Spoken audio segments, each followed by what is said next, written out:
Entonces, el papel de la sociedad civil y el Centro de Sociedad Civil Catalana, a mí me parece, desde mi punto de vista, y no soy yo tampoco quien para, pero si usted me pregunta a usted qué le parece, pues es de fomentar esto. Es de fomentar esto, ¿no? La verdad es que los lemas que yo siempre he visto que ha utilizado en concreto esta organización, que es la catalana, han ido a favor de la concordia, a favor de escucharse. Bueno, me parece, coincido en este objetivo, ¿no?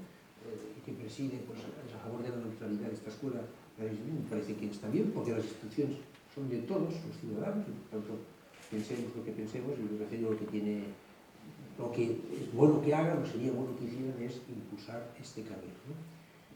Esto además puede parecer una teoría, y puede parecer, a alguien le puede decir, pues esto está muy bien, es un buen deseo, pero esto no se produce, pues sí, ya se ha producido.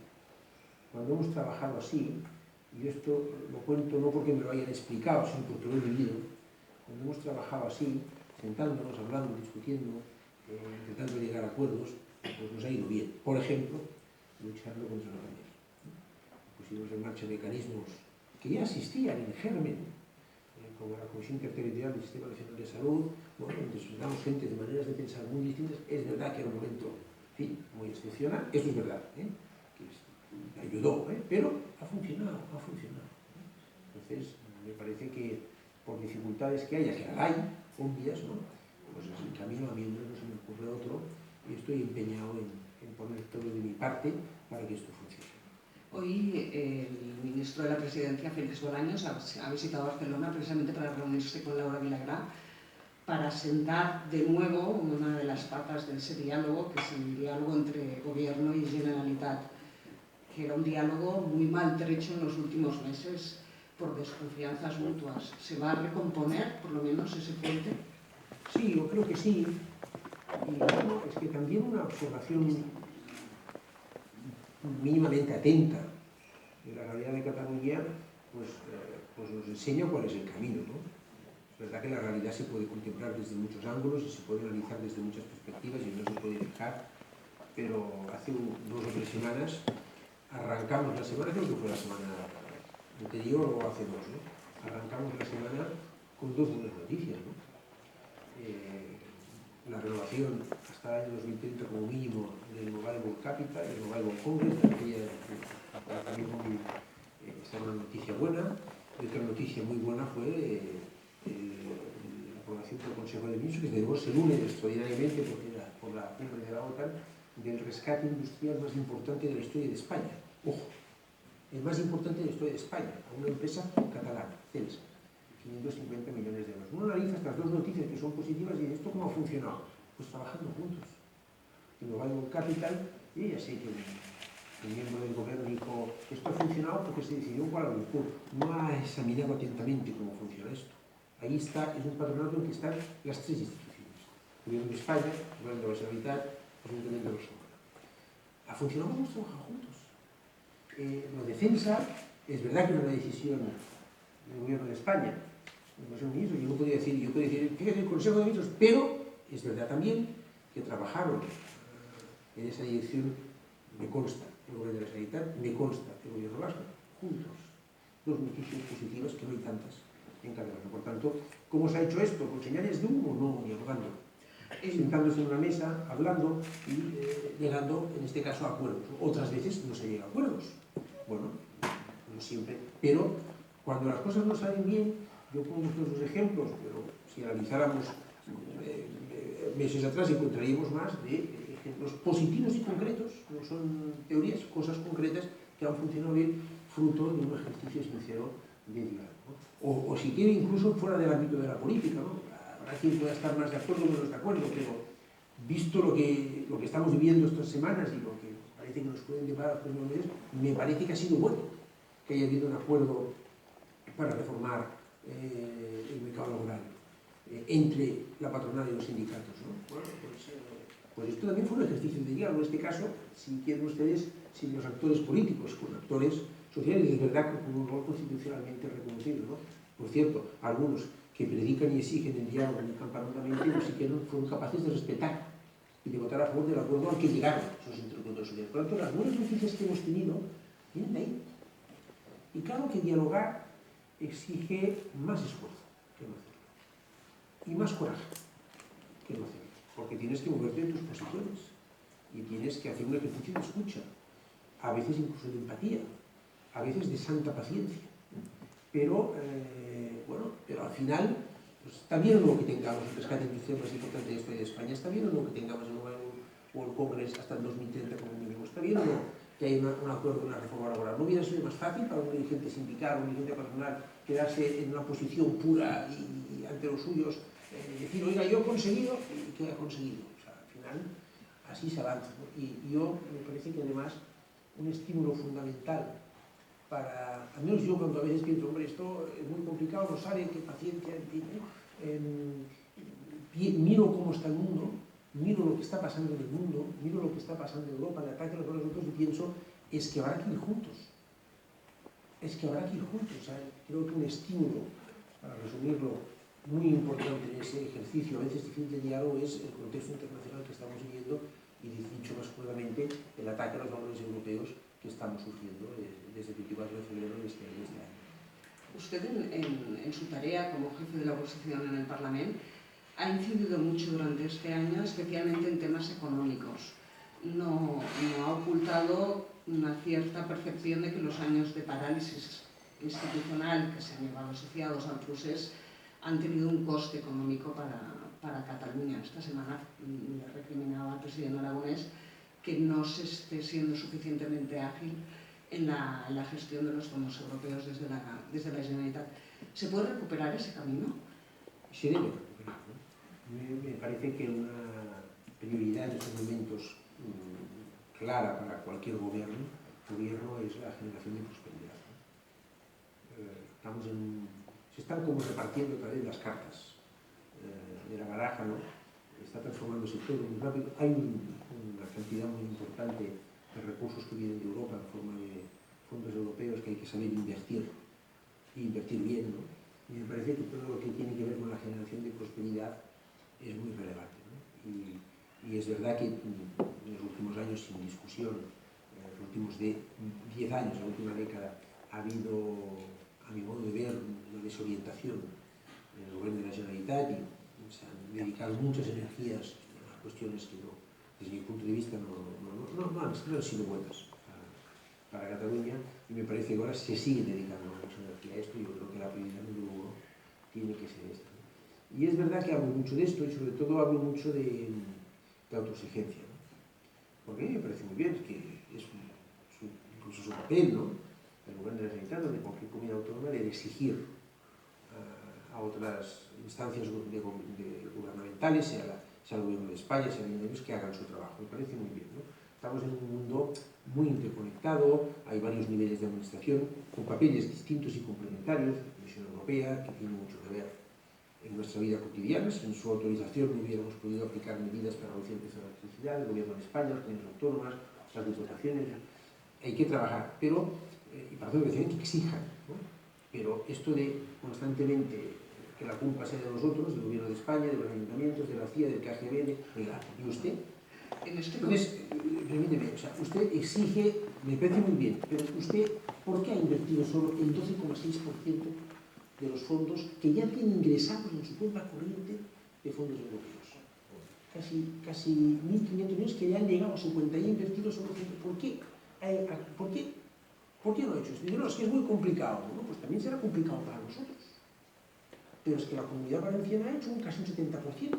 Los ha dado ya, los ha transferido, los ha adjudicado. Y el gobierno de las Islas Baleares creo que es un 65%. Y algún departamento, para que no tengan que irse ni a Valencia ni a las Baleares, ha hecho un 70%, otros un 0%. Pues haga un poco de autoexigencia, que también habrá cosas que ustedes pueden mejorar. No pongan energía ahí, céntrese en esto, porque es muchas empresas y muchas entidades y organizaciones que están esperando estos recursos, bueno, pues podrían tener ya a su disposición. Por lo tanto, hablo mucho de autoexigencia y de que, bueno, pues me parece muy bien que se reclame, se exija, pero sobre todo que uno también se autoexija a sí mismo y haga un esfuerzo de, ¿no?, que están con 33.000 millones de presupuesto, sin gastos financieros, dinero contante y sonante para hacer funcionar el país y 200.000 funcionarios, ¿no? Se puede hacer muchas cosas, ¿eh? Desde luego, en este contexto, ¿la ampliación del aeropuerto del Prat es una oportunidad definitivamente perdida? No, no. Creo que no hemos de resignarnos en esto, ¿eh? pero va a costar.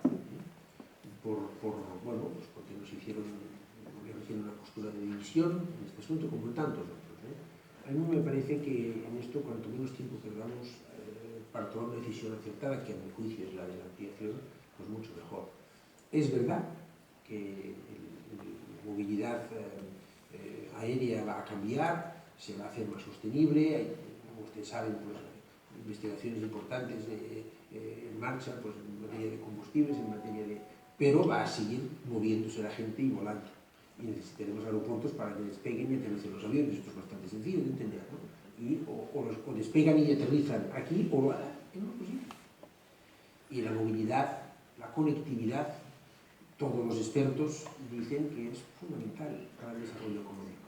Ha sido una de las claves de Barcelona, ¿no? Para tener un Mobile World Congress, para tener ferias, para tener sedes de compañías importantes, para atraer talento y por tanto, en ese sentido, no hay que acomodarse. Y es verdad que no decides hoy ampliar el aeropuerto y lo tienes hecho el año que viene. Esto tiene unos procesos de planificación, de ejecución, de diseño, pues que se trabaja a 5 o 10 años vista. Y bueno, lo que decidimos hoy se ve en 5 o 10 años, ¿no? Por tanto, es un tema que yo no me resigno a que no podamos reconsiderar. Vamos a hacerlo con serenidad, pero me parece que Cataluña no puede permitirse no afrontar este asunto y resolverlo en sentido distinto como se ha hecho, ¿no? El ministro Bolaños defendía hoy que el gobierno está cumpliendo sus compromisos con Cataluña en materia de inversión, que ha habido un aumento del 40% de inversión, pero lo cierto es que las cifras de ejecución que exhibió el Ministerio de Hacienda eran muy defraudadoras, no llevaban precisamente al optimismo. ¿Qué está pasando en eso? Bueno, pues que ha habido 10 años en que hemos estado hablando de otras cosas.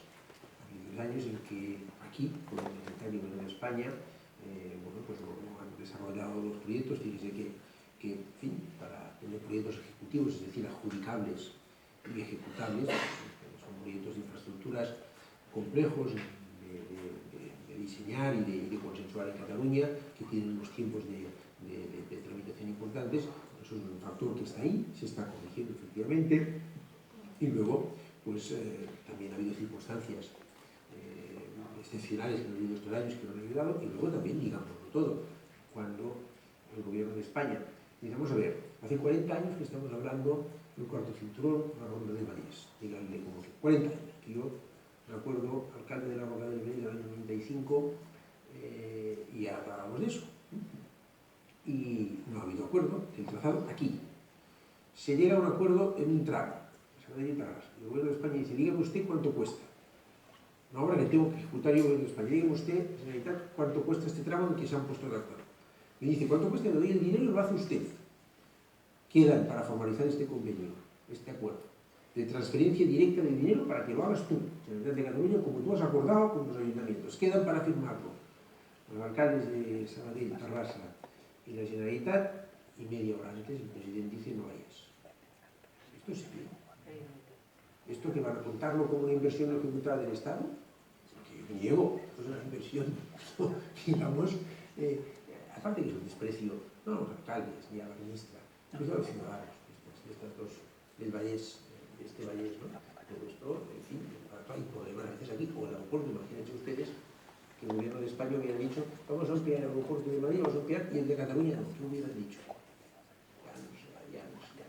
Ya nos olvidan, castigan a Cataluña. Aquí tienes 1.700 millones. Venga, vamos a hablar de cómo pide el aeropuerto. Hay que alargar la pista por un lado o por otro, se estudia. Entonces, que no. Pues, aquí también hay que tener, insisto, autoexigencia. Con respeto a nosotros mismos. Y según eso es transparente, porque en España, pues en fin, explicó que los niveles de ejecución eran estos, lo explicó las razones. Aquí también digamos que hay muchas inversiones que dependen de que nos pongamos de acuerdo y a veces no somos capaces de hacerlo. Y he puesto los ejemplos del aeropuerto del Prat o esta ronda, que es un ejercicio, un caso concreto bien reciente, ¿no? Que a mí me dolió mucho, además, porque es un castigo a casi medio millón de ciudadanos del Madrid. Y además me parece que por dinámicas de cuestiones locales y incluso poco una derivada electoral que me parece ya, en fin, muy lamentable. Esta semana el Tribunal Superior de Justicia de Cataluña ha vuelto a hablar sobre la cuestión del catalán y el castellano en las escuelas. Ha dicho que la sentencia del 25% no se puede aplicar a la vista de la nueva legislación que ha hecho la Generalitat y el Parlamento. Y también ha dicho que tanto el decreto como la nueva ley tienen visos de inconstitucionalidad. Ustedes pactaron la ley y la pactaron, ustedes decían, en la confianza de que eso servía para legalizar y naturalizar el uso del castellano en las escuelas catalanas. ¿Han fracasado? No lo siento así. Miren, en este asunto nosotros hemos hecho lo que acordábamos que haríamos en el 2018. ¿Qué pasó en el 2018? Pues que el PSC tuvo un congreso ordinario en diciembre y aprobamos una resolución congresual que pensábamos del uso de las lenguas oficiales en la enseñanza catalana.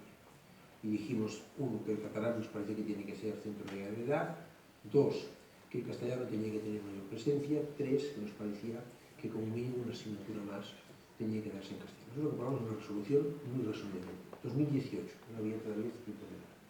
Y lo que hemos hecho ha sido, como intentamos hacer en una organización que pretendemos que sea seria y que sobre todo respete aquellos acuerdos que se adoptan, máximo una decisión que en un congreso, respetar eso.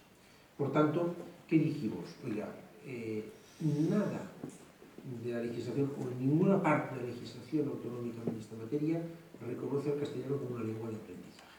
A mí me hubiera gustado que figurara esta expresión literal, lengua de aprendizaje o lengua vehicular.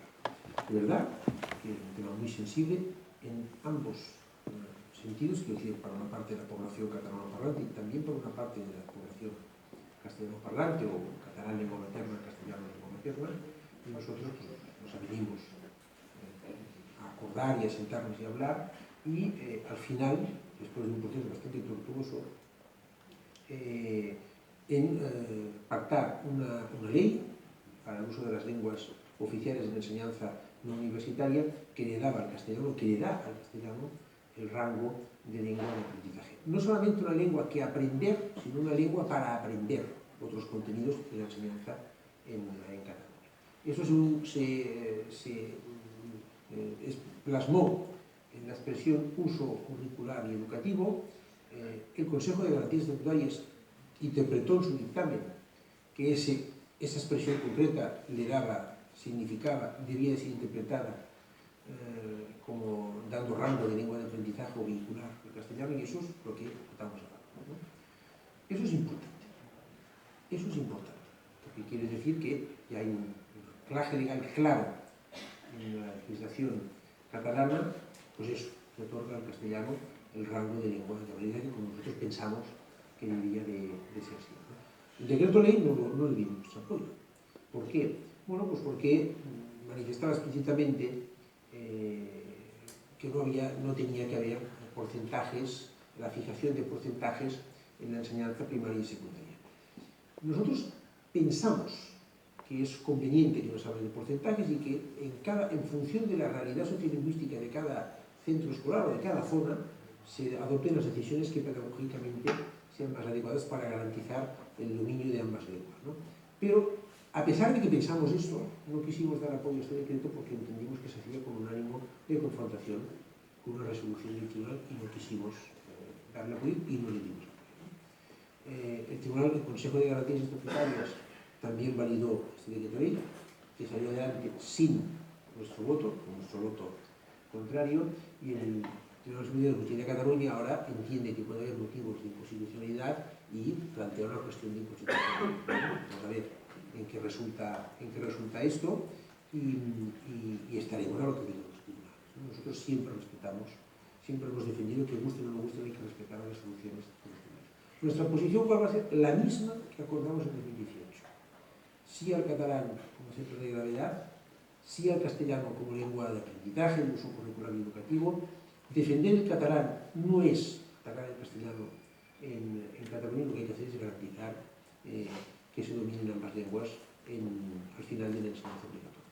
Y por cierto, hay un misterio todavía por resolver en Cataluña, por el que nos hemos interesado, por el que nos seguiremos interesando, digo por si alguien piensa que lo vamos a olvidar, que es por qué en el seno del gobierno hay dos posiciones. Una que defiende que no puede haber porcentajes de enseñanza primaria y secundaria, Cambrai, mucha gente dicen que ahí no puede haber porcentajes, y otra, representada por la consejera de Universidades y Democracia, que defiende que en las universidades tiene que haber un porcentaje del 80% de catalán. Este misterio de por qué en un sitio valen los porcentajes y en otro sitio no valen es un misterio por resolver. Debe ser muy abstruso porque no nos han conseguido contar todavía. Nosotros pensamos que en el ámbito universitario nada de porcentajes, es el ámbito del talento, de atraer personas de pensar, y tiene una lengua franca, el ámbito académico muy claro. Tiene que haber catalán, tiene que haber castellano, pero hay mucho inglés también en el ámbito académico, y poner porcentaje nos parece que es empequeñecer la universidad. Se nos está agotando el tiempo y tengo que preguntarle por el título de esta escuela de verano, que es la neutralidad institucional. Hemos visto muestras en Cataluña de falta de neutralidad institucional en el Parlamento en el 17, las más destacadas, pero no las únicas ni las últimas. Pero yo le voy a pedir que vaya un poco más allá, porque tengo la sensación, y creo que probablemente los que nos acompañan también, de que una de las herencias más malévolas del procés es que esta falta de neutralidad o la permeabilidad, la politización de todos los ámbitos de la sociedad en Cataluña ha llegado a extremos después del proceso. Y estoy pensando en colegios profesionales, estoy pensando en las universidades, por supuesto, pero estoy pensando incluso en clubes deportivos. Hoy hemos visto un último ejemplo, la Cámara de Comerç se ha ido a la presidenta Waterloo a llevarle un manifiesto de adhesión al Consejo de la República de Puigdemont. ¿Cómo ve esa politización extrema de prácticamente todas las entidades sociales catalanas? Como un error, ¿no? Yo pienso que esto ha ido cambiando, poco a poco hay casos en que no es así, pero lo veo como un error, porque lo he dicho antes, Cataluña es una sociedad plural, con maneras de pensar muy distintas. Yo no tengo ningún inconveniente, solo faltaría, al contrario, vamos, estoy dispuesto a pelearme para defender que siga siendo así, que todo el mundo pues defienda lo que tenga por conveniente, que piense que lo mejor para Cataluña es la independencia, pues que la defienda. Yo lo combato políticamente, porque es malo para mi país, ¿no? Pero que todo el mundo lo pueda defender. Esto lo garantiza la Constitución española, no la congolesa, la española, garantiza esto, ¿no? Pero hay que respetar la pluralidad, y las instituciones son de todos, y todos cabemos. Me parece que aquellos que se dan golpes en el pecho defendiendo las instituciones y diciendo que quieren más que nadie, no sé qué, y luego las convierten en instituciones de parte, pues en realidad las están beneficiando. Y bueno, yo tampoco soy partidario, que esto hay que denunciarlo, hay que combatirlo, pero algunos quisieran que habláramos todo el día de eso, ¿eh? Y quisieran que, y yo creo que en política, en fin, tal como yo lo entiendo al menos, hay que tener muy en cuenta el estado de ánimo de la ciudadanía y lo que está. Yo creo que la ciudadanía ahora está, lo que le he dicho antes, ¿no? Preocupada por cómo generamos prosperidad, por cómo nos enfrentamos, o cómo respondemos a este reto, a este ataque que hay a nuestros valores, y por cómo, en fin, cómo buscamos puntos de consenso más que de confrontación, ¿no? Me parece un inmenso error, y me parece que, en fin, la perspectiva del tiempo lo va a dejar muy claro, que todo lo que sea para partidizar, ¿no? Instrumentalizar las instituciones, la Cámara de Comercio tiene que hacer de Cámara de Comercio, que bastante trabajo tiene, ¿no?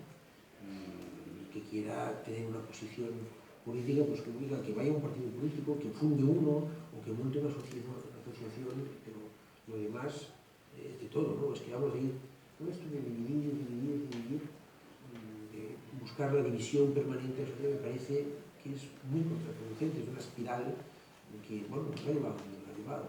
Yo afortunadamente creo que se ha parado, excepto casos concretos, y que estamos ya en una espiral más de buscar puntos de conexión, y yo menos estoy en eso. En el caso puramente institucional, Laura Borràs está haciendo un uso excesivo de sus prerrogativas, poniendo su interés por encima de la institución. A mí me parece que uno tiene que ser muy consciente de la responsabilidad que ostenta, ¿no? Ella en esos momentos ostenta la segunda representación institucional, o sea, representa la segunda institución del país, ¿no? El segundo cargo institucionalmente más relevante de Cataluña, ¿no? Presidente, y luego está ella, ¿no? Siendo en paralelo es un presidente de una Cámara plural, con distintos grupos políticos y distintas maneras de pensar. Y solo les hago una reflexión. ¿Qué dirían algunos si mi amiga, compañera y, en fin, mi querida amiga y compañera Meritxell Batet, que es presidenta del Congreso, se comportara la mitad, o hiciera la mitad de lo que hace la señora Borràs como presidenta del Parlamento. ¿Qué dirían algunos? ¿Qué escribirían algunos? Pues eso. Respecto a la dimisión. No, yo ya lo he dicho, después de atender a medios, las instituciones están por encima. Y si uno quiere las instituciones, no tiene que arrastrarlas. Yo he defendido y sigo defendiendo y seguiré defendiendo hasta el día que tengamos una sentencia firme que la señora Borràs tiene todo el derecho a defender su presunción de inocencia. Y tiene presunción de inocencia. Sí, eso sirve para ella y para todos. El metro hace 100 centímetros para la señora Borràs y para todos. Lo digo bien porque cuando son de otro color, algunos dicen 100 centímetros para todos, ¿no? Ella tiene todo el derecho del mundo, eso no faltaría. Y hasta que no haya una... Yo no voy a juzgar, ni mucho menos, ni quiero opinar sobre... No lo sé, no me corresponde. Por eso hay una separación de poderes, hay unos tribunales que enjuician para tener todas las garantías, ¿no? Y me parece que todo es perfectible en este mundo, pero que hay una justicia que no fundamental funciona, ¿no? Ahora, ella ostenta una representación muy importante, una institución, ostenta una institución muy importante. Sí tiene que estar por encima. Parece que con esto está dicho todo. Pues lo vamos a dejar aquí porque creo que tiene una agenda muy apretada. Muchas gracias por sus reflexiones. Nos quedamos con el respeto institucional y con la apuesta por el diálogo. Muchas gracias.